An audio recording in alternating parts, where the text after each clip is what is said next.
ദൈവനാമത്തിന് മഹത്വമുണ്ടായിരിക്കട്ടെ. എൻ്റെ പേര് ജെസ്സി ലിയോ. ഞങ്ങൾ ബാംഗ്ലൂരിൽ നിന്നും വരുന്നു. 2022 ഏപ്രിൽ മാസത്തിലാണ് ഞങ്ങൾ ഉടമ്പടി എടുക്കുന്നത്. 2021 ഞാൻ കൃപാസനത്തെക്കുറിച്ച് അറിയുന്നതും ധ്യാനം കേൾക്കാൻ തുടങ്ങുന്നതും അങ്ങനെയൊരു പ്രാർത്ഥനാ ജീവിതം ഉണ്ട് എന്നുള്ളതിലേക്ക് അതറിയാനും അതിലേക്ക് ചുവട് വെച്ചു വരാനും പരിശ്രമിക്കാൻ തുടങ്ങിയത്. ഉടമ്പടിയിലേക്ക് വരാനുണ്ടായ കാരണം 2021 നവംബറിൽ എൻ്റെ ഹസ്ബൻഡിന് തൈറോയിഡെക്ടമി സർജറി ചെയ്തിരുന്നു. തൈറോയിഡ് എടുത്തു മാറ്റുന്ന ഒരു സർജറി. ആ സർജറിക്ക് ശേഷം ആ തൈറോയിഡ് കംപ്ലീറ്റ് അവർ റിമൂവ് ചെയ്തിട്ട് ഞങ്ങളെ കാണിച്ചു. എന്നെയും എൻ്റെ ഫാദർ ഇൻ ലോയിനെയും ഞങ്ങൾ മാത്രമാണ് അത് കണ്ടത്.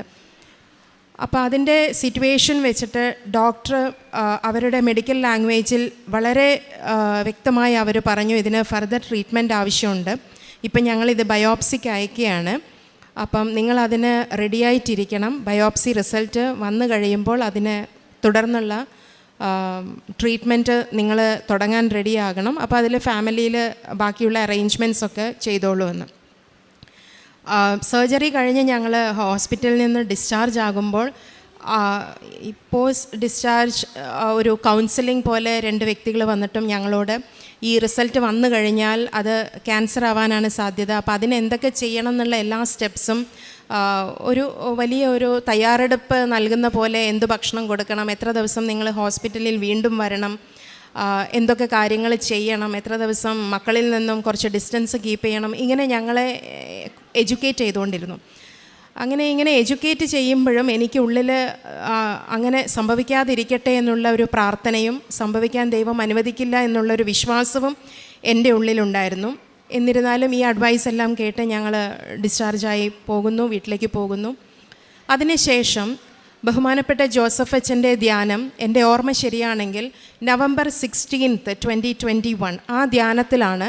അപ്പം ഞാൻ ഉടമ്പടി ധ്യാനം കേൾക്കാൻ തുടങ്ങി, പ്രാർത്ഥിക്കാൻ തുടങ്ങി. അപ്പം ആ ഡേറ്റിലുള്ള ധ്യാനത്തിൽ അച്ഛൻ്റെ ആശീർവാദം, അച്ഛനിങ്ങനെ ശക്തമായ ആരാധന ആശീർവാദത്തിലൂടെ അച്ഛൻ പറയുവാണ്, ഇന്ന് ഈ ആരാധനയിൽ പങ്കെടുത്ത് വിശ്വാസത്തോടുകൂടി പ്രാർത്ഥിച്ച നിങ്ങളാരും നാളെ നിരാശരാവില്ല. അപ്പോൾ അച്ഛനത് വീണ്ടും എടുത്തു പറയുന്നുണ്ട്. അപ്പം ഞാൻ അതിന് വളരെ ഇമ്പോർട്ടൻസ് കൊടുത്ത് ഞാൻ പ്രാർത്ഥിച്ചു, ഞാൻ നിരാശയാകരുത്. കാരണം എൻ്റെ ഹസ്ബൻഡിൻ്റെ റിസൾട്ട് വരുന്നു പറയുന്നത് നാളെ നെക്സ്റ്റ് ഡേ ആയിരുന്നു, ഈ ധ്യാനം കഴിഞ്ഞിട്ടുള്ള വെരി നെക്സ്റ്റ് ഡേ. സോ ഞാനത് പവർഫുള്ളായി ഞാനും പ്രാർത്ഥിച്ചു. അച്ഛൻ്റെ ആശീർവാദം വീണ്ടും ഞാൻ സ്വീകരിച്ചു. ധ്യാനം കഴിഞ്ഞാലും വീണ്ടും ഞാനത് പ്ലേ ചെയ്ത് വീണ്ടും അത് ഞാൻ സ്വീകരിച്ചു. അച്ഛനിലൂടെ ദൈവം അരുളി ചെയ്തത് സംഭവിച്ചു. എൻ്റെ ഹസ്ബൻഡിൻ്റെ ബയോപ്സി റിസൾട്ട് വന്നപ്പോൾ നെഗറ്റീവായിരുന്നു. ഞങ്ങളതും റിസൾട്ടിന് ശേഷമുള്ള റീവിസിറ്റ് ഡോക്ടറിനെ കാണാൻ ചെന്നപ്പം സർജനും വളരെ അത്ഭുതമായി. യാതൊരു കുഴപ്പമില്ല, നത്തിങ് ടു വറി, ഒരു പോസ്റ്റ് സർജിക്കൽ ട്രീറ്റ്മെൻറ്റിൻ്റെ ഒന്നും ആവശ്യമില്ല. മാത്രമല്ല ഹസ്ബൻഡിൻ്റെ സൗണ്ടായാലും ഒരു കുഴപ്പമില്ലാതെ അത് എങ്ങനെ സർജറിക്ക് മുമ്പുണ്ടായിരുന്നോ അതുപോലെ തന്നെ ശേഷം. അപ്പോൾ ആ ഒരു പ്രാർത്ഥനയ്ക്കുള്ള ഉത്തരം വലിയ ഉത്തരമായിരുന്നു. കാരണം എൻ്റെ മുൻപിൽ അന്ന് ഞാൻ ഡിപ്പെൻഡ് ചെയ്തിരുന്നത് ആ ആശീർവാദത്തെ മാത്രമായിരുന്നു. കൃപാസനത്തിൽ നിന്നുള്ള ആശീർവാദം മാത്രമായിരുന്നു എൻ്റെ ഏക പിടിവള്ളി. അതിൽ ഞാൻ വിശ്വസിച്ചു, കർത്താവിനോട് ഞാൻ പ്രാർത്ഥിച്ചു. കാരണം ഡോക്ടേഴ്സും ബാക്കി അസിസ്റ്റൻസ് എല്ലാവരും തന്നെ ഞങ്ങൾക്ക് തന്ന അഡ്വൈസ് വേറെയായിരുന്നു. പക്ഷേ പ്രാർത്ഥനയ്ക്ക് ഉത്തരം ആശീർവാദത്തിൻ്റെ ആ ഒരു വലിയ ശക്തി ഞാൻ അതിൽ വിശ്വസിക്കുന്നു. ഇതായിരുന്നു ഈ കൃപാസനത്തിലേക്ക് വരുന്നതിന് മുമ്പുള്ള അനുഭവം. ആ അനുഭവത്തോടു കൂടിയാണ് ഞാൻ കൃപാസനത്തിലേക്ക് വരുന്നതും ഇവിടുന്ന് ഉടമ്പടി എടുക്കുന്നതും. ഉടമ്പടി എടുത്തതിന് ശേഷമുള്ള ഓരോ ഉടമ്പടി എടുത്തത് ഞങ്ങളുടെ പ്രാർത്ഥനാ ജീവിതത്തെ കുറച്ചും കൂടി ശക്തിപ്പെടുത്താൻ സഹായിച്ചു. മാത്രമല്ല ജീവിതത്തിൽ എന്ത് വർക്ക് ഇഷ്യൂസ് ആയാലും, പ്രൊഫഷണൽ റിലേറ്റഡ് പ്രോബ്ലംസ് ആയാലും, പേഴ്സണൽ പ്രോബ്ലംസ് ആയാലും മാതാവ് കൂടെയുണ്ട്, ദൈവം കൂടെയുണ്ട്, പ്രാർത്ഥനയ്ക്ക് ഉത്തരമുണ്ട് എന്നുള്ളൊരു വിശ്വാസം, ബേസിക്കായിട്ടുള്ള വിശ്വാസം ഒന്നും കൂടി സ്ട്രെങ്തൻ ചെയ്യാൻ സാധിച്ചു. അതൊരു വലിയ സാക്ഷ്യമായിട്ട് ഞാനും എൻ്റെ കുടുംബവും എടുത്തെടുത്ത് പറയുന്നു. അതോടൊപ്പം എനിക്ക് വാക്സിൻ എടുത്തതിന് ശേഷം, കോവിഡ് വാക്സിൻ്റെ സെക്കൻഡ് ഡോസ് എടുത്തതിന് ശേഷം 2021 പ്ലേറ്റ്ലെറ്റ്സ് ക്ലോട്ടായി കാലിന് ചെറിയ പ്രോബ്ലംസ് വന്നു. അപ്പോൾ അതിൻ്റെ ഭാഗമായിട്ട് ഡോക്ടർ എന്നോട് ജോലി റിസൈൻ ചെയ്യണം, നിങ്ങൾ നിന്ന് ടീച്ച് ചെയ്യാൻ പാടില്ലെന്ന് പറഞ്ഞു. ഞാൻ ജോലി റിസൈൻ ചെയ്യുന്നു. ജോലി റിസൈൻ ചെയ്തതിന് ശേഷം പിന്നീട് എനിക്ക് എൻ്റെ ട്രീറ്റ്മെൻറ്റ്, അവിടെയും മാതാവ് എന്നെ ഒരുപാട് സഹായിച്ചു. ഇമ്മീഡിയറ്റ് സർജറി വേണമെന്ന് പറഞ്ഞു. പക്ഷേ ഇന്ന് വരെ ഒരു സർജറിയും കൂടാതെ ദൈവം എന്നെ നടത്തുന്നു. ദൈവത്തിന് ഞാൻ നന്ദി പറയുന്നു, ദൈവനാമത്തെ മഹത്വപ്പെടുത്തുന്നു. ഏതാനും മാസങ്ങൾക്ക് ശേഷം എൻ്റെ ഡോക്ടർ എനിക്ക് ഫിറ്റ്നസ് സർട്ടിഫിക്കറ്റ് എഴുതി തന്നു. ഇനി നിങ്ങൾക്ക് നിങ്ങളുടെ ടീച്ചിങ് പ്രൊഫഷനിലേക്ക് തിരിച്ചു പോകാം, ജോലി ചെയ്യാൻ തുടങ്ങാം, നിങ്ങൾക്കിപ്പം വലിയ പ്രോബ്ലം ഒന്നും ഇല്ല എന്നുള്ളത്. പക്ഷേ എന്നിരുന്നാലും എൻ്റെ ജോലിക്ക് വേണ്ടി ഞാൻ പരിശ്രമിച്ചപ്പോഴും ജോലി കിട്ടുന്നില്ലായിരുന്നു. ഒരുപാട് തടസ്സങ്ങൾ, ഒന്നെങ്കിൽ ഒരുപാട് ലോങ് ഡിസ്റ്റൻസ്, ഒരുപാട് തടസ്സങ്ങളുണ്ടായിരുന്നു എൻ്റെ ജോലിയിൽ. പക്ഷേ ഞാൻ ഇവിടെ വന്ന് ഉടമ്പടി എടുത്തതിന് ശേഷം ഞാൻ ആഗ്രഹിച്ച പോലെ നല്ലൊരു യൂണിവേഴ്സിറ്റിയിൽ എനിക്ക് ജോലി ലഭിച്ചു, പാർട്ട് ടൈം ഫാക്കൽറ്റി ആയിട്ട്. അത് മാതാവിൻ്റെ പ്രത്യേക ഇടപെടലായി ഞാൻ വിശ്വസിക്കുന്നു. അതിന് ഞാൻ ദൈവത്തിന് നന്ദി പറയുന്നു. അടുത്തതായി എൻ്റെ സാക്ഷ്യം, എൻ്റെ ചെസ്റ്റിൽ ഇടതുഭാഗത്തായിട്ടൊരു സിസ്റ്റ് ഉണ്ടായിരുന്നു കുറച്ച് കാലങ്ങളായിട്ട്. അപ്പോൾ അത് എപ്പോഴും എന്നെ ഡിസ്റ്റർബ് ചെയ്തിരുന്നു. പക്ഷേ ജോലിയുടെ തിരക്കിലും അല്ലാതെ നമ്മളുടെ ജീവിതത്തിൻ്റെ തിരക്കിലും അതിനെ അത്ര ശ്രദ്ധിക്കാൻ മനസ്സ് എടുത്തില്ല. പക്ഷേ അത് എടുക്കണം, ഡോക്ടറെ കാണിക്കണം, സ്കാൻ ചെയ്യണം എന്നുള്ള തീരുമാനമായി. പക്ഷേ അതിന് പോകുന്നതിന് മുമ്പ് ഞാൻ ഇവിടെ വന്ന് വീണ്ടും ഉടമ്പടി പുതുക്കി. അപ്പം മാതാവിൻ്റെ അടുത്ത് ഞാൻ പറഞ്ഞിരുന്നു, മാതാവെ ഉടമ്പടി പുതുക്കിയിട്ടേ ഞാൻ പോവുള്ളൂ. ഞാൻ തൈലമൊക്കെ കുരിശു വരച്ചു, പ്രാർത്ഥിച്ചു, പോയി. ഒരു അൾട്രാസൗണ്ട് സ്കാൻ, അതോടൊപ്പം മാമോഗ്രാം രണ്ടും ചെയ്തു. ഡോക്ടർ കുറേ അഡ്വൈസും കാര്യങ്ങളെല്ലാം തന്നു പതിവ് പോലെ. പക്ഷേ അതിൻ്റെ റിസൾട്ട് വന്നപ്പോൾ അവർ ഡോക്ടേഴ്സിൻ്റെ അഡ്വൈസിനെ എല്ലാം മാറ്റി നിർത്തിക്കൊണ്ട് എനിക്ക് യാതൊരു കുഴപ്പമില്ല, നത്തിങ് ടു വറി, ഒന്നും പേടിക്കേണ്ട ആവശ്യമില്ല, you don't bother about that system എന്നുള്ളതാണ് അഡ്വൈസും എനിക്ക് വന്ന റിസൾട്ടും. സോ അതിന് ദൈവത്തിന് ഞാൻ നന്ദി പറയുന്നു. അതോടൊപ്പം ഈ ഉടമ്പടി കാലഘട്ടത്തിൽ ഒരുപാട് ദൈവാനുഗ്രഹങ്ങളും ദൈവത്തിൻ്റെ ഒരു പ്രസൻസും കുടുംബം ശക്തിപ്പെടുന്നതും ഞങ്ങൾ ഫാമിലി കുടുംബം മൊത്തം എക്സ്പീരിയൻസ് ചെയ്തിട്ടുണ്ട്. എൻ്റെ ചെറിയ ആങ്ങളയ്ക്ക് വിവാഹം എന്ന കൂദാശ സ്വീകരിക്കുവാൻ തടസ്സങ്ങൾ ഒരുപാടായിരുന്നു. അപ്പം ഞാൻ ഉടമ്പടി പുതുക്കിയ ഒരു സമയത്ത് ഞാനത് എഴുതി പ്രാർത്ഥിച്ചു. വലിയ അത്ഭുതം എന്ന് പറയട്ടെ, എല്ലാ തടസ്സങ്ങളും മാറുകയും വിവാഹം എന്ന കൂദാശ എൻ്റെ ആങ്ങള സ്വീകരിക്കുകയും നല്ല കുടുംബജീവിതം നയിക്കുകയും ഒരു കുഞ്ഞിനു വേണ്ടി അവർ പ്രാർത്ഥിക്കുമ്പോൾ അതും ഞാൻ പ്രാർത്ഥനയിൽ പ്രത്യേകം മാതാവിൻ്റെ മാധ്യസ്ഥ സഹായം അപേക്ഷിച്ചു കൊണ്ടിരുന്നു. And they are blessed with a baby girl. നന്നായി പോകുന്നു. അതിന് ഞാൻ ദൈവത്തിന് നന്ദി പറയുന്നു. ഇതോടൊപ്പം ഉടമ്പടിയിൽ വെച്ചിട്ടില്ലെങ്കിലും മറ്റൊരു എക്സ്പീരിയൻസ് എൻ്റെ ലൈഫിൽ 2023 കണ്ടിന്യൂസ് ആയ ചുമ, പ്രത്യേകിച്ച് യാതൊരു റീസണും ഇല്ലാത്ത ഒരു ചുമ. ആ ചുമയ്ക്ക് ഡോക്ടറെ ആദ്യത്തെ 10 ദിവസം വീട്ടിലെ ട്രീറ്റ്മെൻറ്റായി പോകുന്നു. സാധാരണ കോഫ്ലിറ്റ് സിറപ്പ് കുടിക്കുന്നു, എന്ത് ചെയ്യാൻ പറ്റുമോ അതെല്ലാം ചെയ്യുന്നു. പക്ഷേ യാതൊരു കുറവുമില്ല. പിന്നീട് ഞങ്ങൾ ഹോസ്പിറ്റൽ പോയി കൺസൾട്ടേഷൻ കാര്യങ്ങൾ ചെയ്യുമ്പോൾ ഒരു ഫിസിഷ്യനെ കാണുന്നു. ആ ഡോക്ടറിൻ്റെ അഡ്വൈസ് പ്രകാരം കുറേ മെഡിസിൻസ് എടുക്കുന്നു, ചുമ മാറുന്നില്ല. പിന്നെ ആ ഡോക്ടർ വേറൊരു സ്പെഷ്യലിസ്റ്റിൻ്റെ അടുത്തേക്ക് വിടുന്നു. അതിനോട് റിലേറ്റഡായ ലങ്സ് റിലേറ്റഡായ കുറേ ടെസ്റ്റുകളും കാര്യങ്ങളും ചെയ്യുന്നു. അപ്പോൾ എനിക്ക് ജോലിയോടൊപ്പം ഡോക്ടേഴ്സിൻ്റെ അടുത്തേക്ക് പോകാനും ടൈം ബുദ്ധിമുട്ട്, ഇങ്ങനെ കാര്യങ്ങൾ പോയിക്കൊണ്ടിരുന്നു. പക്ഷേ ചുമയ്ക്ക് യാതൊരു കുറവുമില്ലായിരുന്നു. പകലും രാത്രിയും യാതൊരു വ്യത്യാസവും ഇല്ലാതെ കണ്ടിന്യൂസ് ചുമ. അപ്പോൾ ഇങ്ങനെ ചുമ വരുമ്പോൾ സാധാരണ ഇത് എന്തിൻ്റെ സിംറ്റംസാണെന്ന് കാണിക്കുന്നതായ ഊഹങ്ങളുള്ള പല രോഗങ്ങളുടെയും ടെസ്റ്റുകൾ ചെയ്തു. പക്ഷെ അതിലൊന്നും യാതൊരു കുഴപ്പമില്ല. പക്ഷേ ചുമ മാറുന്നില്ല. അപ്പോൾ ഇങ്ങനെ ഒരു രാത്രിയിൽ എനിക്ക് ഒരു ടൈമായപ്പം ഫെബ്രുവരി മാസമൊക്കെ ആയപ്പോൾ രാത്രിയിൽ ചുമ ഒത്തിരി കൂടി എൻ്റെ അമ്മയോട് എൻ്റെ ബ്രദേഴ്സിനോടൊക്കെ കുറച്ച് ദിവസം വീട്ടിലേക്ക് വരാൻ വരെ ഞാൻ പറഞ്ഞു. ആ ദിവസം രാത്രി ഞാൻ കിടന്നുറങ്ങുമ്പോൾ ഭയങ്കര ചുമ. ഞാൻ എഴുന്നേറ്റ് വന്നു. എൻ്റെ ഹസ്ബൻഡിന് ഒത്തിരി ഡിസ്റ്റർബൻസ് കൊടുക്കണ്ടല്ലോ എന്നോർത്ത് എഴുന്നേറ്റ് വന്നു. ഞാൻ ഹാളിലിരുന്നു, തിരുഹൃദയത്തിൻ്റെ മുന്നിലിരുന്നു, മാതാവിനോട് പ്രാർത്ഥിച്ചു. വെള്ളം കുടിക്കുന്നതിന് പകരം ഞാൻ മാതാവിൻ്റെ തേനെടുത്തു കുടിച്ചു. നന്നായി കുടിച്ചു. അത്ഭുതം എന്ന് പറയട്ടെ, പിന്നീട് ആ രാത്രിയിൽ ചുമയില്ലാതെ എനിക്ക് ഉറങ്ങാനും പറ്റി. പിറ്റേ ദിവസം തൊട്ട് ചുമ ഇല്ല. അപ്പോൾ എൻ്റെ അമ്മയും ആങ്ങളമാരും ഒക്കെ വന്ന് എന്നെ കാണുമ്പോൾ ഞാൻ വളരെ സ്മാർട്ടായിട്ടുണ്ട്, എനിക്ക് യാതൊരു കുഴപ്പമില്ല. അതേ പിന്നെ ആ ചുമ വന്നിട്ടുമില്ല. പരിശുദ്ധ അമ്മ മാതാവിൻ്റെ ഈ മാധ്യസ്ഥത്തിന് നന്ദി പറയുന്നു. നന്ദി. ദൈവനാമത്തിന് മഹത്വമുണ്ടായിരിക്കട്ടെ. അടുത്തതായി എൻ്റെ മക്കൾ നല്ല പെർസെൻറ്റേജ്, നല്ല മാർക്കോടുകൂടി 10th ഒരാൾ 12th കഴിഞ്ഞിരിക്കുന്നു. അത് അവരുടെ ടെസ്റ്റിമണി അവർ പറയുന്നതായിരിക്കും. അടുത്തതായിട്ട് ഇപ്പം എല്ലാവർക്കും അറിയാം കഴിഞ്ഞ മാസം മ്യാൻമാറിൽ നടന്ന ഒരു ഭൂകമ്പം. അപ്പോൾ എൻ്റെ ഹസ്ബൻഡ് എപ്പോഴും ഇൻ്റർനാഷണൽ ട്രിപ്പ് ജോലിയുടെ ഭാഗമായിട്ട് പല രാജ്യങ്ങളിലേക്ക് യാത്ര ചെയ്യുന്ന ആളാണ്. അപ്പം അവിടെ ജോലി ചെയ്തുകൊണ്ടിരിക്കുമ്പോഴാണ് ആ ഭൂകമ്പം ഉണ്ടായത്. എനിക്കൊരു മെസ്സേജ് മാത്രം വന്നു, ഗ്ലോറി ടു ഗോഡ്, ഞാൻ വലിയൊരു ഭൂകമ്പത്തിൽ നിന്നും രക്ഷപ്പെട്ടു എന്ന് പറഞ്ഞൊരു മെസ്സേജ്. പിന്നെ ഞങ്ങളുടെ ഇടയിൽ കമ്മ്യൂണിക്കേഷൻ ഇല്ല, കാരണം അവിടുത്തെ കമ്മ്യൂണിക്കേഷൻ എല്ലാം കട്ടായി. അപ്പോഴാണ് ഞങ്ങൾ ന്യൂസ് വെക്കുന്നതും ഞങ്ങൾ അറിയുന്നത് മ്യാൻമാറിൽ ഇങ്ങനെയൊരു ഭൂകമ്പം ഉണ്ടായി, ഒരുപാട് പേര് രക്ഷപ്പെട്ട് ഓടിക്കൊണ്ടിരിക്കുന്നു, റോഡെല്ലാം ബ്ലോക്ക് എന്നുള്ള വിവരം ഞങ്ങൾ അപ്പോഴാണ് അറിയുന്നത്. ഞങ്ങളുടെ മുന്നിൽ വേറെ ഒന്നുമില്ല, പ്രാർത്ഥന. അപ്പം ഞാനും മക്കളും ഞങ്ങൾ പ്രാർത്ഥിച്ചുകൊണ്ടിരുന്നു. ഒന്നും വിഷമിക്കേണ്ടെന്ന് പറഞ്ഞു. മാത്രമല്ല ഒരാഴ്ചത്തെ ജോലി അവിടെ ചെയ്യാൻ വേണ്ടി പോയ ഹസ്ബൻഡിനോട് ഞങ്ങൾ മെസ്സേജായിട്ട് റിക്വസ്റ്റ് ചെയ്തു, എത്രയും പെട്ടെന്ന് ഇന്ത്യയിലേക്ക് തിരിച്ചു വരണം, ജോലിയേക്കാളും വലുത് നമുക്ക് ജീവിതമാണെന്നുള്ളത്.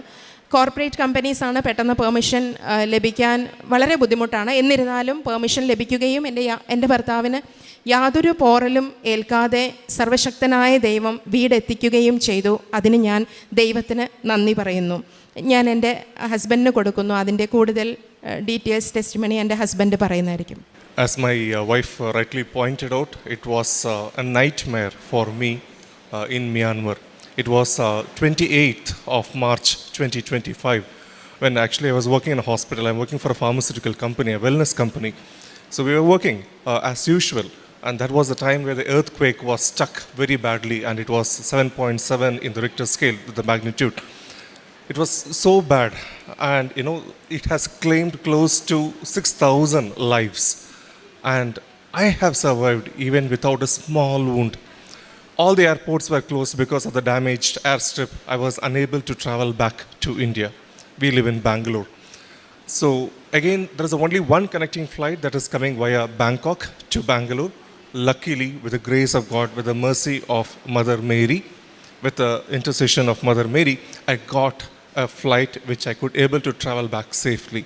So that is one of my life-changing experience, because earlier, whenever I go for confession, I have a set of things which I will tell in a sequence. But now, when I go for confession, I prepare myself. I will go very clearly, and I know what I have done and how to do that. And my wife will always give that udambadi uppu and honey, and I will always carry the kashrubam with me wherever I go, because I travel to many countries.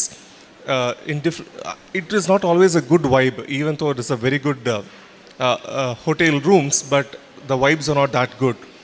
I will not get a proper sleep.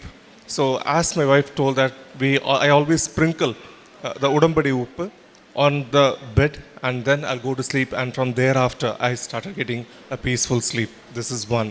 Number two, years back I was suffering from dengue, and my platelets level was so low, and the doctors told that it is very critical.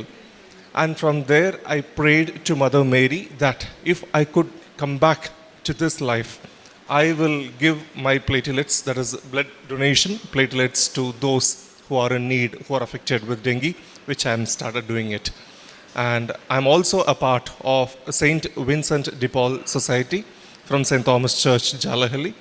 So in whatever possible ways which I can do, truly I started doing it. And it is completely a miracle in all the ways. As my wife had rightly said, the thyroidectomy, even I started believing that I am going to suffer from cancer, and I'm going to get a husky voice probably after my surgery, because that was the advice from the doctor. But as a miracle, through the intercession of Mother Mary, I'm perfectly fine now. Yes, I do take some thyroxine pills in the morning, but absolutely I'm perfect. Glory to God. Glory to Jesus Christ. Ave Maria. I give it to my children. Ave Maria. I'd like to share my class 10 ICSE board examination. It was always my dream to come out with a really colorful percentage. So in my 9th and 10th, I was the class topper, but my percentage was not up to the mark. I used to always get 83, 84 range, maybe not even distinction sometimes. So it was my prayer, my desire to come out of the school with colorful percentage. And I had this pressure from the society. They were telling, okay, Furman, you're going to become the topper and things like that. But I always had this fear whether I'll just drop down and things go the other way around. But then I started believing in God and in myself, and I started taking things seriously. After that, during my board examination, every day I went to the church. I used to read the Bible. എൻ്റെ കയ്യിൽ mummy തൈലം വെച്ച് തരുമായിരുന്നു. And I used to also drink the honey. And I did all my examinations well. I used to carry the Kashirubam also with me. The week before the exam was before the results was a really stressful week because I didn't know what would happen. And ഒരുപാട് friends എന്നെ കളിയാക്കിയായിരുന്നു, നീ ഒന്നും എവിടെയോ എത്തില്ല എന്നൊക്കെ. But then I believed in Mother Mary, I believed in Jesus. I told Jesus, whatever I get, I'm going to surrender it to you. The week before the results, one Tuesday, I attended Father Joseph's retreat, and Father also prayed for the results. I also did the fasting.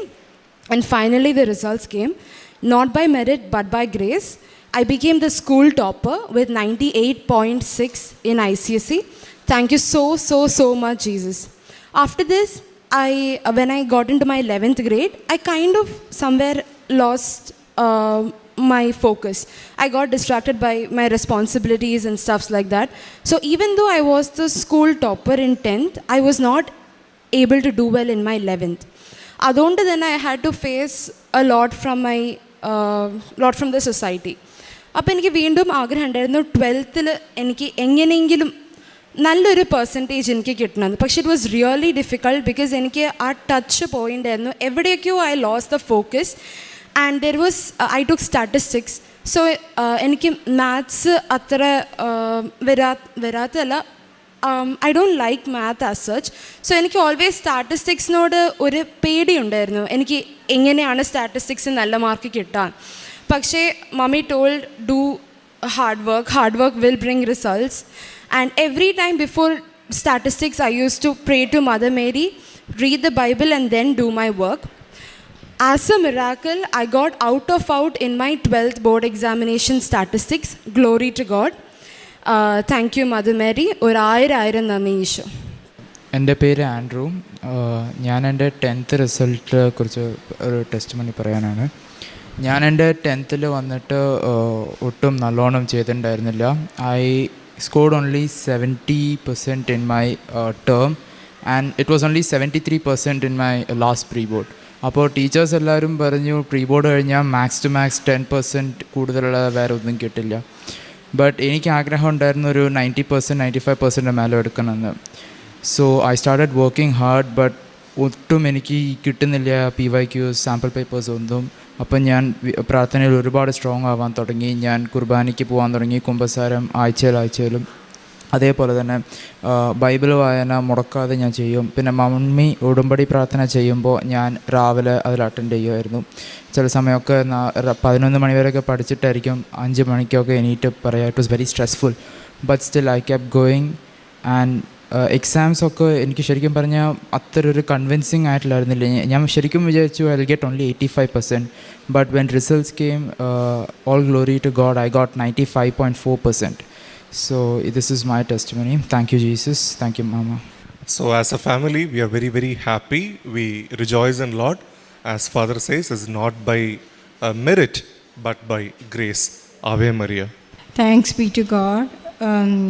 First കൊറിന്ത്യക്കാർക്ക് എഴുതിയ 1-ാം ലേഖനത്തിൽ അധ്യായം 7:24 തിരുവചനം പറയുന്നു, അതുകൊണ്ട് സഹോദരരെ, ഏതവസ്ഥയിൽ നിങ്ങൾ വിളിക്കപ്പെട്ടുവോ ആ അവസ്ഥയിൽ ദൈവത്തോടൊത്ത് നിലനിൽക്കുവിൻ.